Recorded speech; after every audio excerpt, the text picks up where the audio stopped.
سلامة الإسلام كذا بالسلام السلام عليكم ورحمة الله وبركاته. أنت كبعد بالعواحن إسكري أمان جعل هذا إنهم بالمرودة ده حاسكيجا يالكيجا هو يدود مهدية حاجي حسين عتي. والله يا ويل ذلك ولا بتجعسي. ودواني سوكو ما يلا. nimadina uu qartay maanta awal waan ku kari lahayn. saaxiibayaal halkan waa Xamarcada TV muuqaal kale ayaan idin haynaa. Fanaanka reer Jabuuti Cawaale Aadan Diheeye ayaa ku aqalgalay magaalada Jigjiga dowlad deegaanka Soomaalida isagoona markaasi mehersaday fanaanada Mrs Xiis. Mrs Xiis waliba Cawaale Aadan ayaa in muddo la isugu xamanay marka la fiiriyo hadalhaynta baraha bulshada ku aadan sida loo falanqeeyay wax ka dhaxeeya labadan fanaan inkastoo ugu dambeyn ay cadeeyeen runta ku aadan inay si bareer ah u sheegeen in ay yihiin lamaane markaasi nolosha wadaagay. haddaba fanaanka Cawaale Aadan Diheeye ayaa in muddo waxa uu ku noolaa magaalada Toronto ee dalka Canada inkastoo uu isaga Jabuuti ka soo jeedo laakiin Canada waxa uu ka soo tagay heshiis dhex maray isaga iyo waliba madaxweynaha dalka Jamhuuriyadda Jabuuti Ismaaciil Cumar Geele. haddaba inta badan waxa la soo hadal qaadayay in fanaanka Cawaale Aadan Diheeye uu qabay gabar uu dhalay madaxweynaha Jabuuti Ismaaciil Cumar Geele. haddaba gabadhaas waxaa lagu magacaabaa Mahdiya laakiin Mahdiya si aad ay kaga hadashay guurka magaalada Jigjiga ku dhex maray labada fanaan waa fanaan Cawaale Aadan Diheeye waliba fanaanada Mrs Xiis. Mrs Xiis ayaa durba waxay bilowday inay ku dhaga hadasho dadka markaasi aan wali guursan ama nolosha kelinimada la nool iyagoona markaasi kilib yar ku soo duubay magaalada Jigjiga dowlad deegaanka Soomaalida Itoobiya. haddaba si aad ayaa loo dareemay guurka iyo sida markaasi loo hadalhayo arrimaha la xiriira waxa ka dhaxeeya labadan fanaan ee hadda isqaba. haddaba Cawaale Aadan Diheeye waxa uu jiraa da'ada 40 inkastoo uu yahay fanaan markaasi calankiisa aan wali dhicin 15 sano la soo dhaafana fanaankiisa oo baxaba la soo jaan qaadayay.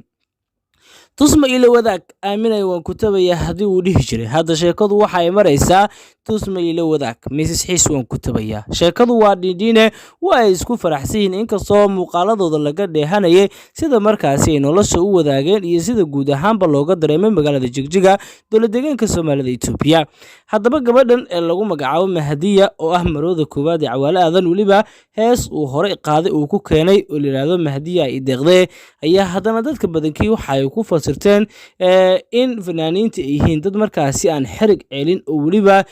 waxooda ay yihiin kaliya xiiso inta uu xiisaha hayana uu jaceelkooda jiro hadii mar xiisii uu dhacana waxa ay raadiyaan oo ay baadi goobaan nolosha qof ay la qaybsadaan mar kale. haddaba Cawaale Aadan iyo Mrs Xiis ayaa in muddo baraha bulshada aad loogu falanqeynay laakiin iyaga run ayay ka dhigeen. haddaba Cawaale Aadan ayaa waxa uu yiri Soomaalidu waa oral society ama dad iska hadla oo laakiin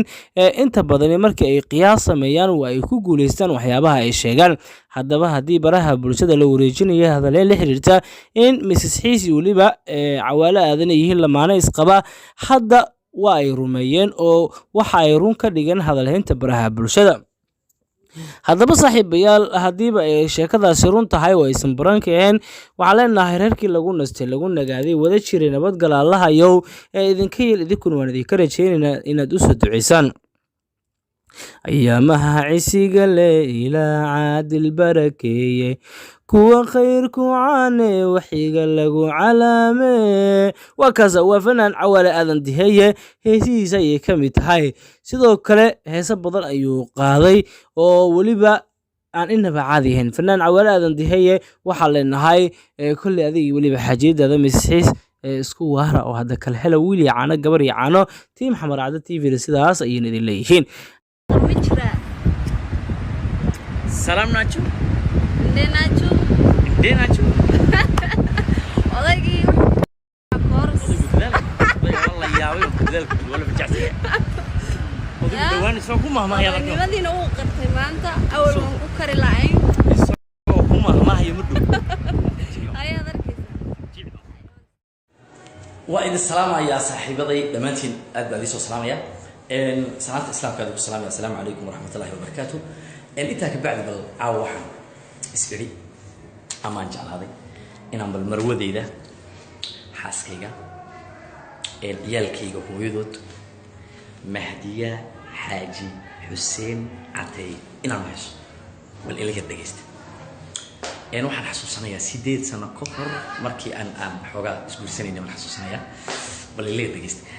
heeska waxaa qaada saaxiibkay Ciise Daahir isagana aan aad u soo salaamayo wuxuu leeyahay sida qalbiga ku diirsada kulley hablaha qaarkoode qalbiga ku diirsada kulley hablaha qaarkoode afka qalinka lagu duugay quruxda jaahiga afka qalinka lagu duugay quruxda jaahiga dhexda qoran dhexda qoran hanankeedo qura iyo hubqaadkeeda qaabku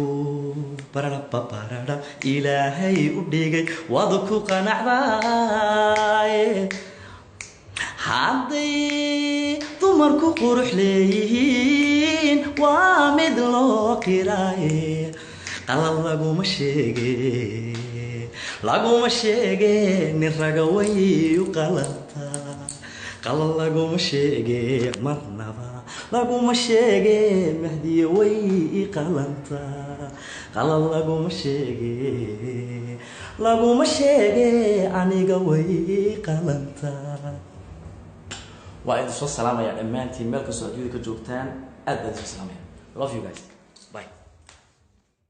noloshu mar waliba dhinacayay kuu jihaysaa sidaas ay tahay mar waliba waxaad ku fikiraysaa in guulo badan aad sii gaarto sidaasoo ay tahay qof waliba waxa uu ku taamayaa in riyooyinkiisa qaas ku ah in isaga u abbaaro waxaa saacadihii lasoo dhaafay baraha bulshada aad u qabsaday hambalyada la xiriirta fanaaniinta caanka Cawaale Aadan iyo sidoo kale Mrs Xiis oo dhowaan aqalgali doona hambalyadan waa mid hordhaca ayaa si weyn u qabsatay baraha bulshada qaasatan barta TikTok-ga waxaana jira boqolaal qofood oo caan ah isla markaana hambalyo u diraya Mrs Xiis iyo sidoo kale Cawaale Aadan horaan waxaa jiray guux la xiriira in labadan fanaan xiriir jacayl uu ka dhaxeeyo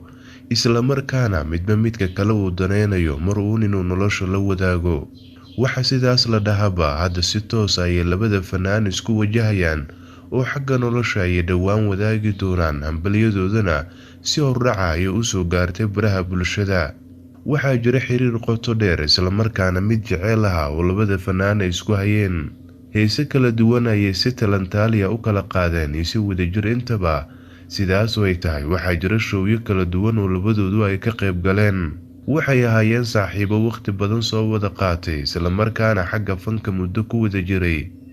Cawaale iyo sidoo kale Mrs Xiis xiriirka jacayl ee ka dhaxeeyay waayihii la soo dhaafay waxa lagu tilmaamaa inuu ahaa mid culus isla markaana aad u sareeya balse gabdho badan ayaa siyaabooyin kala duwan kaga carooday in Cawaale Aadan xaas kale uu guursado maadaama xaaskiisa ay joogto isla markaana caruur ay u hayso taasna ay noqonayso inuu noqonayo fanaankii labaad ee xaaslabaad guursada marka laga soo tago fanaanka Xariir horaan ay ahayd markii Xariir baraha bulshada uu qabsaday marka xaaslabaad uu guursaday dadkana siyaabooyin kala duwan ay kaga hadleen hadda Cawaale ayaa gabdho badan waxay ku tilmaamayaan shakhsi aan fiicneen maadaama gabadhii uu jeclaa caruurta u dhashan uu soo dayacay waa sida iyaga ay sheegayaan inkastoo ninka ragga Allah u baneeyay afar xaas sidaasoo ay tahay qofkana isaga ayaa noloshiisa jaceylkiisa iyo farxadiisa intaba hagideeda iska leh oo maahan wax qof kale gacantiisa ku jira Cawaale Aadan hambalyada soo gaaraysa hadda waa xadaaf sidoo kalena fanaanada kale hadda uu guursadayadana isla hambalyo noocaas oo kale ayaa soo gaaraysa xiriirka qotada dheer ee labada fanaan ka dhaxeeyay waxa uu ahaa mid waayihii la soo dhaafay soo jiitamay isla markaana dad badan ay dareensanaayeen balse ugu dambeyntii dhawaan ayaa aqalgali doonaan labadooda waa fanaanada Mrs Xiis iyo sidoo kale Cawaale Aadan oo ah shakhsiyaad aad muddooyinkii la soo dhaafay u wada rajeynayay inay noqdaan mar uun dad nolosha wadaaga sideed u aragtaa nolosha iyo sidoo kale xiriirka jaceylka ee guuleystay Mrs Xiis iyo sidoo kale Cawaale Aadan xamaraada TV ay naga daawanaysan haddaad inagu cusubtiin subscribe dhaha gambareelkana furta si ay idin soo gaaraan waxyaabaha xiisaha badan ee markaasi aan soo dhigno haddaad hore inoola joogtana madaxaad inoo saarantiin dhaliil ammaan bogaadin talo iyo tusaale haddaad inoo haysaan qaybta comment inagu reeb waan idin akhrin doonaa waana wadoonka youtuberada Soomaaliyeed xaaji duco idin leh muuqaalkan kiis xigtayna ku kulmi doono annagoo isku duuban waxaan idinkaga tegaynaa sidaas nabadgelyo